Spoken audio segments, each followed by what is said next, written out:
Okay, so what can people be doing now? Uh, my last venture before going back to senior to the focusing right now, especially because of the time, is it's critical that people be able to use technology now minimally.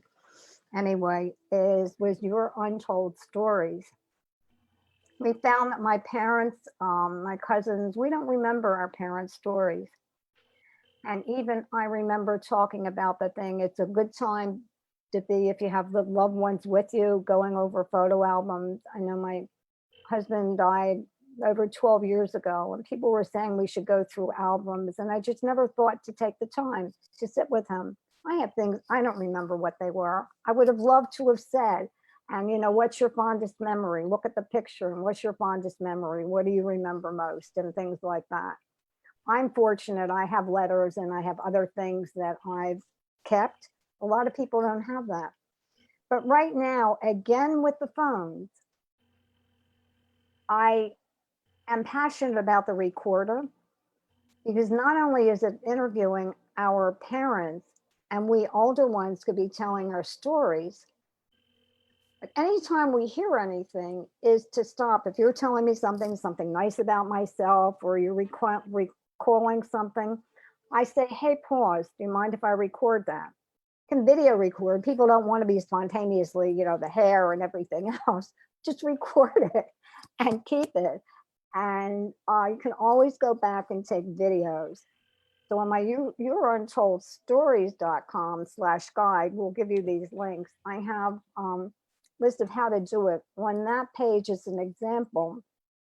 When my granddaughter brought her then boyfriend over about 6 years ago to meet me, they were in Chicago, though she was born here.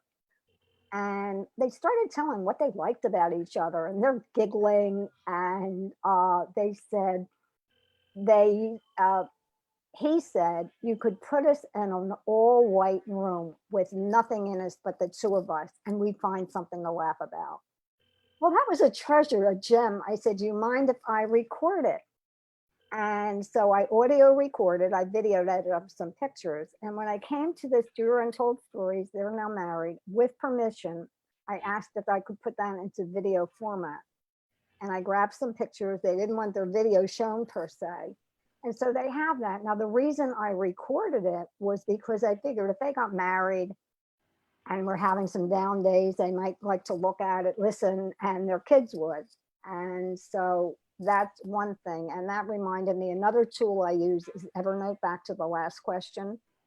Evernote.com, which I can record as a paid member. It's free, but keep notes. They're in all my different devices. And that's just really a help to being efficient. So then back to the stories, I wanted to ask to keep, I wanted to know what my kids and grandkids wanted to hear, or what they would have liked to have known. It was very interesting. My kids did not, weren't very active in asking. I guess they were too busy. Maybe now that we're all in already, they're still probably even busier now than before, was what they'd like to know. Uh, and I have one grandson who decided he wanted to interview me on person, and he wanted to find out his way about, more about himself, knowing about his grandfather. So we did short video clips. There's some spontaneous videos, and I have a link. So the one video is on the guide page, and then you get the guide. In the guide, there's a link to family videos, or I can leave that I'm sharing with permission of my grandchildren. Never ever put anything public unless you have permission.